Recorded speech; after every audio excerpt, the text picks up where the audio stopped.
You actually came? My cousin Whitney laughed right in my face. We told everyone you had other plans.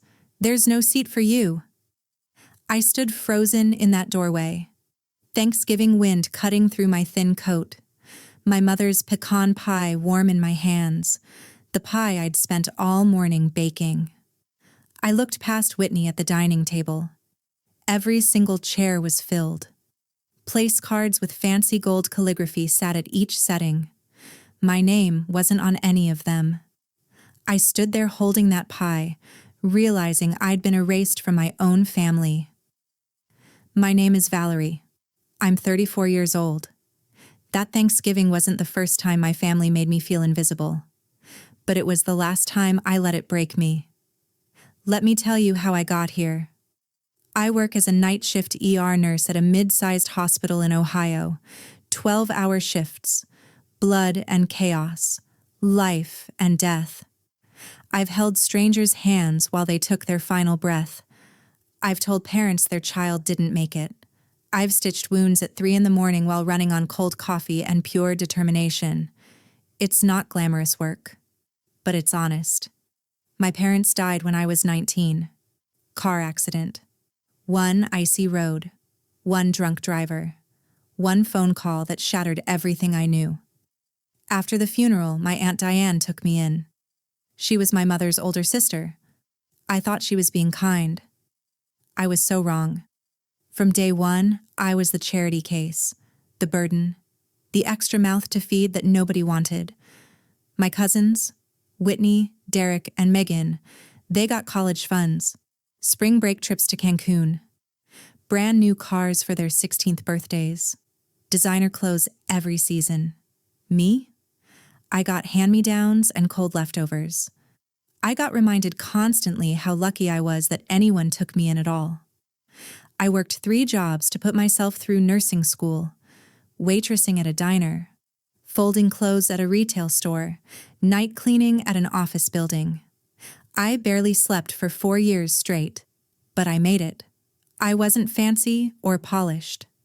I drove a 12-year-old Honda with a dent in the bumper and a check engine light that never turned off. I lived in a 1-bedroom apartment with paper-thin walls and a radiator that clanked all night long, but I showed up. Every single birthday, every single holiday, every funeral. Because I thought that's what family did. Has your family ever treated you like this? Tell me in the comments where you're watching from. I read every single one. That Thanksgiving was supposed to be like every other year. Aunt Diane sent a group text 2 weeks before. Thanksgiving at our place. Let me know what you're bringing. I replied right away. I'll bring Mom's pecan pie. 3 little dots appeared. Then Diane's response. Perfect. See you there. I spent the entire morning of Thanksgiving baking that pie from scratch. My mother's handwritten recipe card sat propped against the sugar jar. The card was stained and worn from years of use. I could almost hear Mom's voice guiding me through each step. Brown sugar, corn syrup, real vanilla extract, pecans toasted until they smelled like heaven. I wrapped the pie carefully, drove 40 minutes through light snow to Diane's house. The colonial home looked like something from a holiday magazine. White lights wrapped around the porch columns. A wreath the size of a tractor tire hung on the red front door. Through the windows, I could see the warm glow of candles. Laughter floated out into the cold air. I smiled, walking up those steps. Maybe this year would be different. Whitney opened the door. She was wearing a cashmere sweater that probably cost more than my monthly grocery budget. Her perfect blonde hair fell in waves past her shoulders. Her smile vanished the second she saw me. Oh. She blinked slowly. You actually came? Yeah. I held up the pie. I RSVP'd. I brought the pie. Whitney turned her head. Mom, Valerie's here. She didn't step aside to let me in. I stood on that freezing porch like a delivery person waiting for someone to sign for a package. Derek appeared behind Whitney. He was holding a glass of expensive red wine, 29 years old, worked at a job our uncle handed him. Never struggled for anything in his entire life. "Hey," he said flatly. Then he just walked away. Megan peeked around the corner. 31 and still acting like she was in high school. She whispered something to Whitney, and they both giggled. Finally, Aunt Diane emerged from the kitchen. She wore a cream-colored silk blouse with pearl earrings. Her smile was tight, practiced. The kind of smile you give to someone you really didn't want to see. "Oh, honey." She tilted her head like I was a lost puppy. "I thought you said you were working today. We didn't plan for you."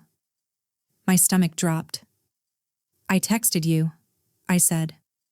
2 weeks ago. I told you I was coming. I said I'd bring the pie."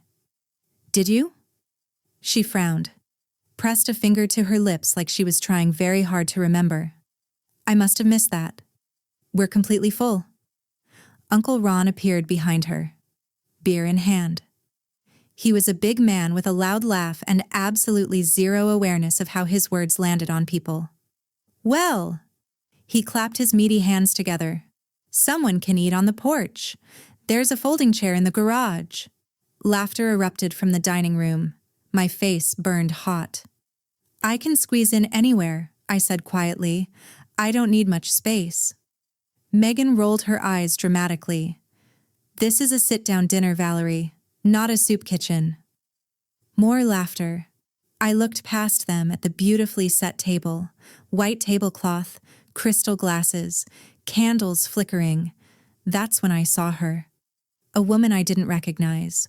Blonde, mid-40s, expensive jewelry sparkling at her neck and wrists. She was sitting in my usual spot. "Who's that?"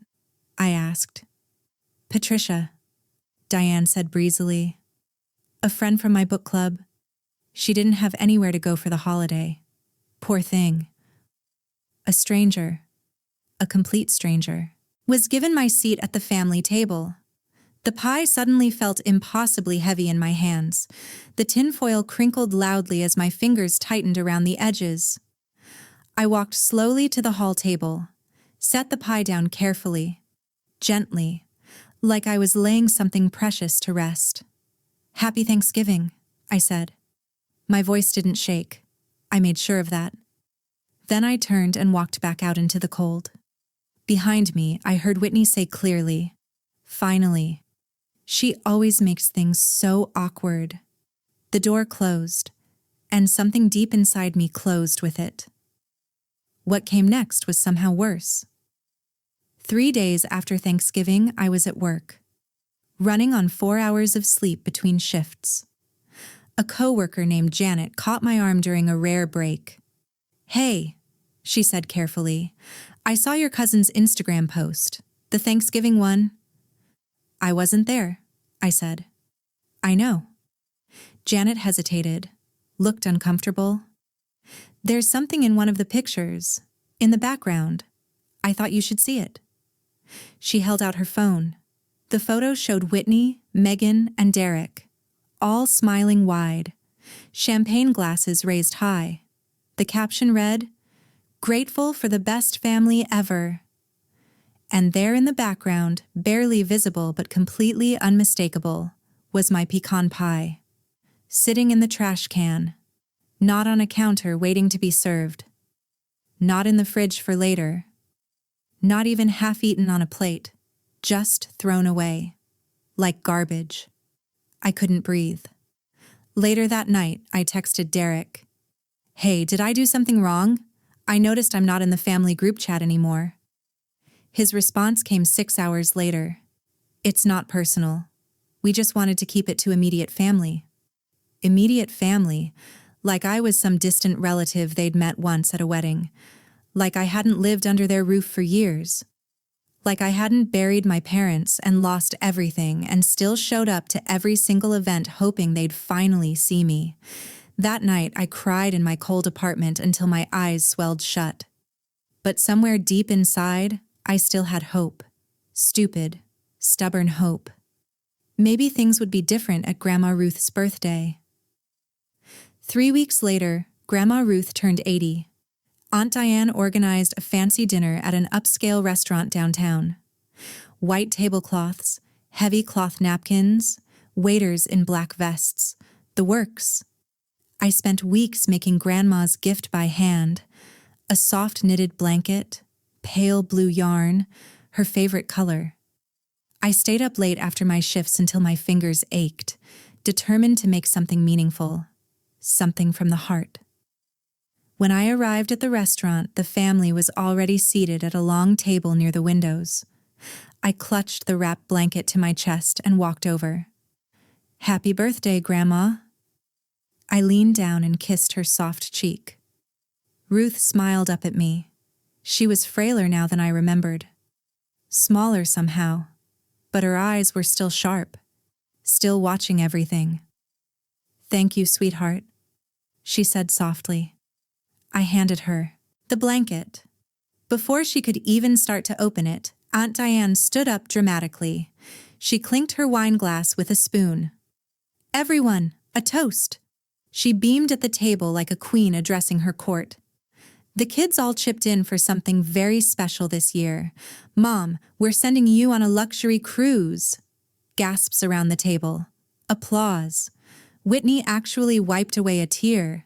Then Diane's eyes found me. Her smile sharpened into something cruel. "And Valerie brought crafts." Laughter rippled around the table like a wave. Whitney leaned close to Megan, whispered just loud enough for everyone to hear. "She probably got that yarn from a dollar store." More snickers. I looked at Grandma Ruth. She was staring down at the wrapped blanket in her lap. Her jaw was tight, her knuckles white. She said nothing. I wanted to disappear into the floor. But I stayed. I smiled through the dinner. I clapped when they brought out the cake with its 80 candles. I hugged everyone goodbye like absolutely nothing was wrong, because that's what I always did.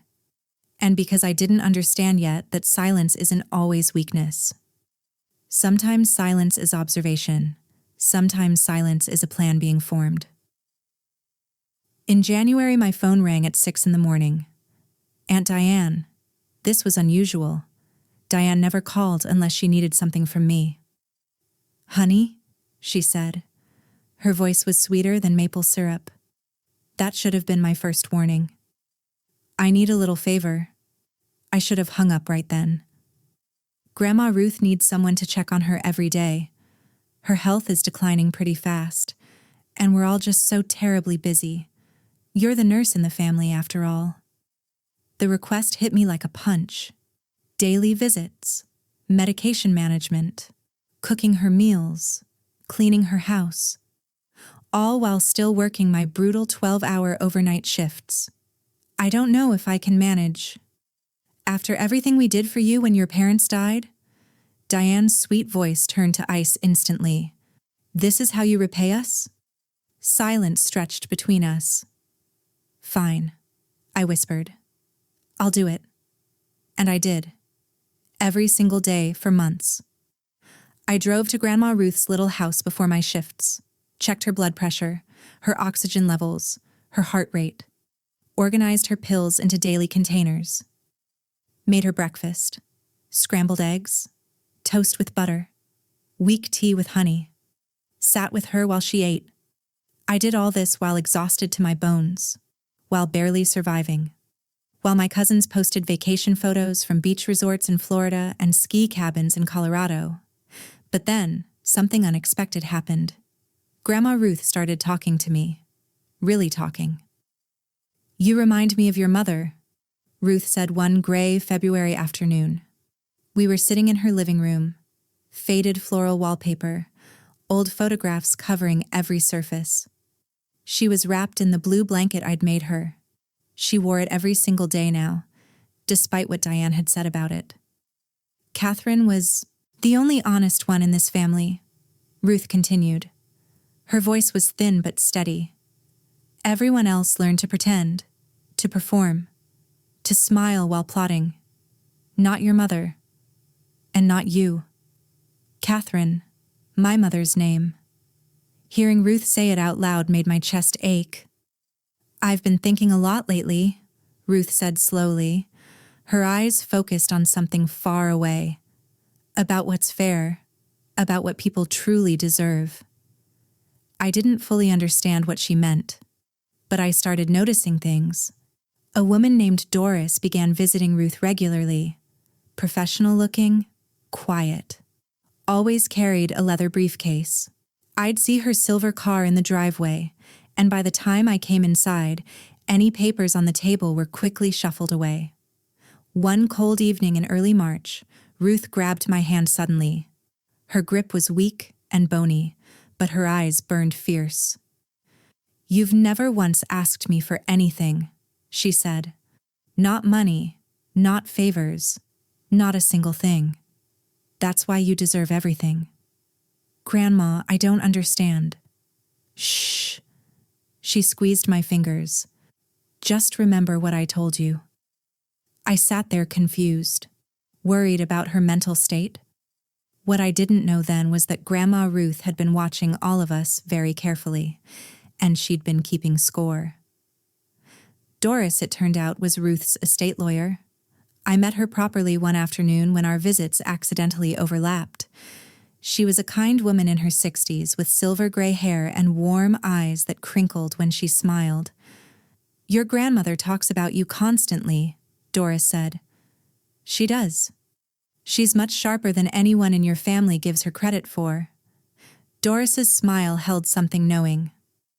"Trust me, she sees absolutely everything." Meanwhile, my family grew more arrogant with each passing week. Aunt Diane started redecorating her house, expensive new furniture, top-of-the-line appliances. She mentioned the inheritance casually at every opportunity, like it was already sitting in her bank account. One day, I arrived early to check on Ruth. Heard voices from inside, Whitney and Derek on speakerphone. "When this is finally over, we split everything 4 ways," Derek said. "4?" Whitney laughed sharply. "Valerie isn't real family. She doesn't count. Never has." My stomach twisted into knots. Later that same week, Ruth asked me to read her text messages. Her eyes were failing, making the small screen impossible for her. One message was from Megan to the family group chat. "Make sure the caretaker doesn't get any ideas about the money. The caretaker." That's all I was to them. Just the help. Grandma Ruth passed away peacefully on a quiet Tuesday morning in late March. The first spring birds were singing outside her window. I was holding her hand when she took her final breath. Nobody else was there. I'd called Aunt Diane that morning when Ruth's breathing changed, became shallow, irregular. "You need to come now," I said. "It won't be much longer." "We're right in the middle of something important," Diane said impatiently. "We'll be there soon." They arrived 2 hours after Ruth was already gone. Diane cried dramatically, loudly, made sure everyone could see her grief. Whitney dabbed at perfectly dry eyes with a tissue. Derek stood in the corner with his hands shoved in his pockets, checking his expensive watch every few minutes. At the funeral reception 3 days later, I helped serve food to guests, greeted people at the door, did everything that needed to be done. Near the end, Aunt Diane cornered me by the coat closet. "You can stop the devoted nurse act now," she whispered. Her breath smelled like wine. "We'll handle things from here. You're done." I didn't respond, just looked at her. But I noticed Doris standing quietly in the corner across the room, watching everything unfold. She caught my eye and gave me a small nod, and somehow, deep in my gut, I knew this story wasn't over yet. 2 weeks later, we all gathered at Doris's law office for the official reading of the will. The room was small and serious, leather chairs arranged in a semicircle, a heavy mahogany desk. Blinds half closed against the bright afternoon sun. It smelled like old books and furniture polish. Aunt Diane arrived wearing a black designer suit, perfectly pressed, not a hair out of place. She sat down in the center chair like she was about to accept a major award. Whitney, Derek, and Megan arranged themselves in a row beside her, confident, expectant, already counting their money in their heads. I sat alone in the corner, smallest chair in the room. Doris opened a thick folder. "Thank you all for coming today. As executor of Ruth's estate, I'll now read her final will and testament." She started with standard bequests, her voice calm and professional. A set of antique furniture to Megan, some jewelry to Whitney, a collection of golf clubs to Derek. The family nodded, exchanged satisfied smiles with each other. "And now," Doris continued, turning a page, "the remainder of the estate." Diane leaned forward eagerly, her eyes bright with anticipation. Ruth's home, all savings accounts, and her complete investment portfolio, valued at approximately $1.2 million, are left in their entirety to her granddaughter, Valerie. The room went absolutely silent. You could have heard a pin drop on carpet. Then everything exploded at once. "This is a mistake!" Diane shot up from her chair so fast it nearly fell over. "She manipulated a dying woman." Derek slammed his fist on the arm of his chair. "This is fraud, obvious fraud. We'll contest every word." Whitney pointed a shaking finger directly at my face. "You were just the help. You don't deserve anything." I sat completely frozen, unable to move, unable to speak. Doris raised one calm hand. Mrs. Ruth fully anticipated this reaction. She prepared documentation. She pressed a button on her laptop, and suddenly, Grandma Ruth's voice filled that small room. "If you're hearing this recording, then I'm gone. And if you're already fighting about money, then I definitely made the right choice." I gasped, covered my mouth with both hands. The video showed Ruth sitting in her living room, wrapped in my blue blanket, looking directly into the camera. Valerie was the only person who ever showed up without wanting something from me. Ruth's voice continued. "My other grandchildren never visited, unless there was money involved. Some holiday obligation, some chance to remind me of what they expected to inherit." Ruth paused, her eyes sharp as knives in the recording. "But Valerie brought me soup when I was sick. She brushed my hair when I couldn't lift my arms. She sat with me for hours and actually listened when I talked about the old days." The room was completely silent now. Nobody moved. "Diane, you took my daughter Catherine's child into your home and treated her like garbage, like a burden. You should be deeply ashamed of yourself." Ruth's recorded voice grew stronger. "Whitney, Derek, Megan, you excluded Valerie from holidays, mocked her gifts, threw away a pie she baked using her dead mother's recipe." I saw Whitney's face go pale. "I saw everything," Ruth said. "I wrote it all down." Doris held up a worn leather notebook. Ruth kept detailed records. Every missed phone call logged with the date and excuse given. Every Instagram post you made while claiming you were too busy to visit her. Everything documented. She flipped slowly through pages covered in Ruth's careful handwriting. "I don't," Diane started. "There's more," Doris interrupted calmly. Ruth anticipated a legal contest. She specifically included a no-contest clause. Any party who challenges this will automatically forfeit all their bequests immediately.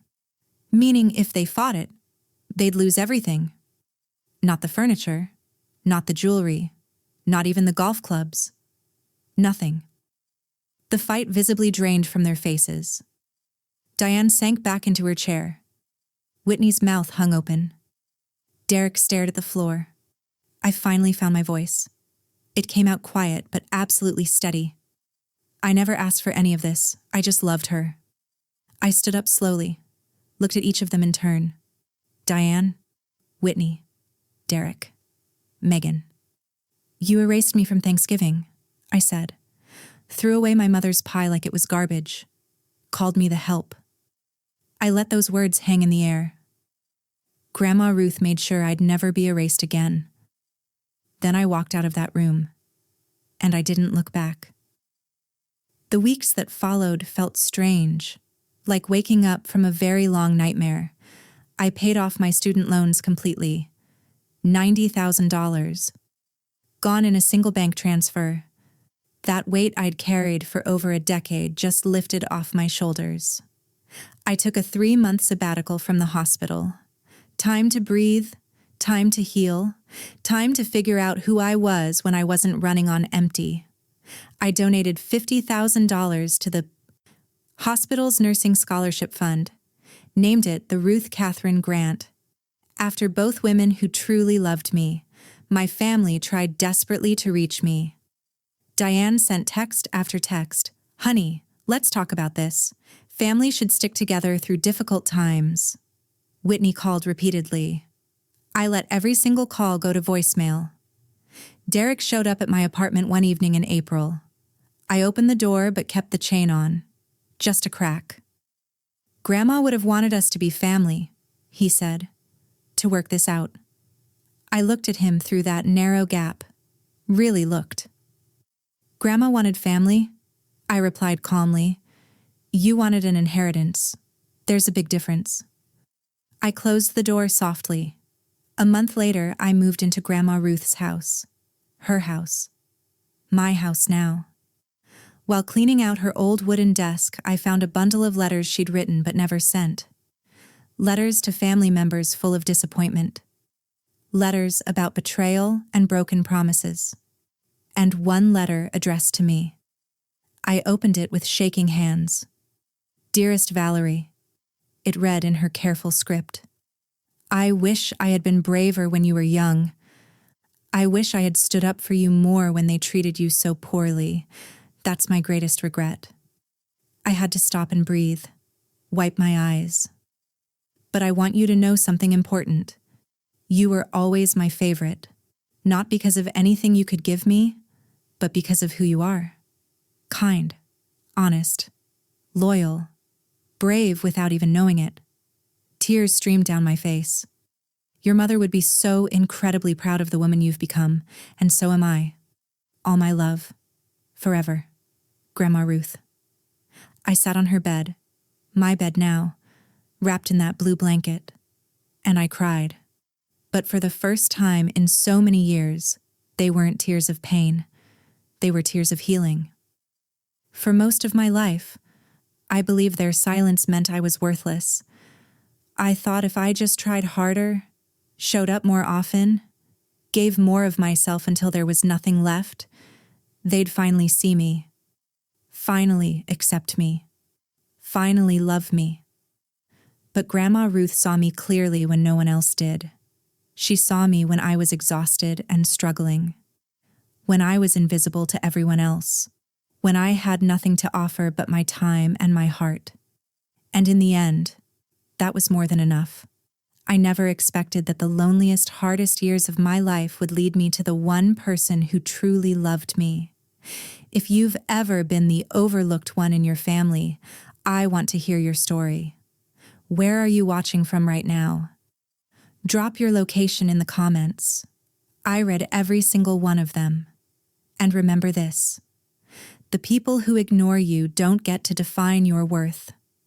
The ones who truly see you, who love you without conditions, those are the ones worth holding on to. Hit subscribe so you don't miss the next story. I'll see you there.